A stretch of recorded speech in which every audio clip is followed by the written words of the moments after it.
Hello guys, ഈ ചീരകളും കുറച്ചൊരു അടുക്കളത്തോട്ടം പോലെ ചെറിയൊരു കൃഷി നിങ്ങളെ കാണിക്കാൻ വേണ്ടിയിട്ടാണ് ഞാൻ ഈ വീഡിയോ ഇടുന്നത്. ഇത് നിറയെ ചീരയാണ് കേട്ടോ. ചീര നല്ലപോലെ കഷ്ടപ്പെട്ടിട്ടുണ്ട് കേട്ടോ. നല്ല കുഴിയൊക്കെ എടുത്താണ് വെച്ചിട്ടുള്ളത്. ഇത് ചീരയാണ്. ഇനിയുള്ളതെന്ന് പറഞ്ഞാൽ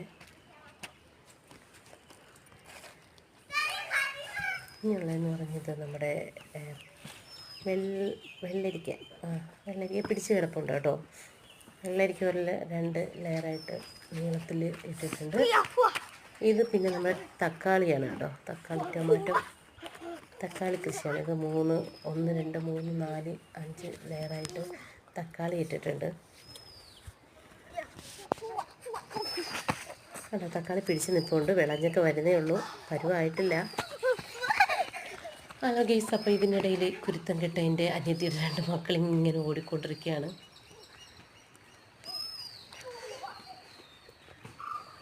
ഇത് നമ്മുടെ പയറാണ് ഗൈസ്.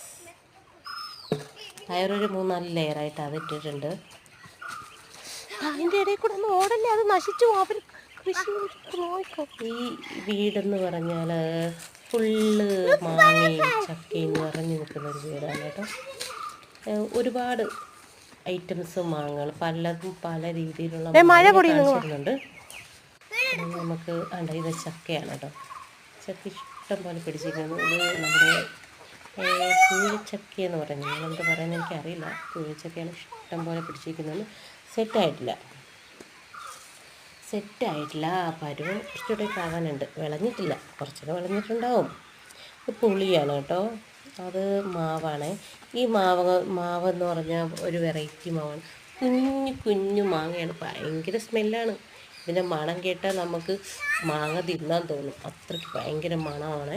ഇതിനകത്ത് നിറയെ പിടിക്കുന്നതെന്ന് പറഞ്ഞാൽ കുഞ്ഞു മാങ്ങ നല്ല മഞ്ഞ നിറത്തിൽ പഴുത്തിട്ട് നല്ല ടേസ്റ്റാണ്. ഓർക്കുമ്പോൾ തന്നെ കഴിക്കാനാണ് തോന്നുന്നത് കേട്ടോ. നല്ല അടിപൊളി മാങ്ങയാണ്. കുഞ്ഞു മാങ്ങകളാണ്, വലുതല്ല കേട്ടോ. പായടത്തിട്ടിങ്ങനെ നമുക്ക് നല്ലപോലെ ചപ്പി എടുക്കാൻ പറ്റും.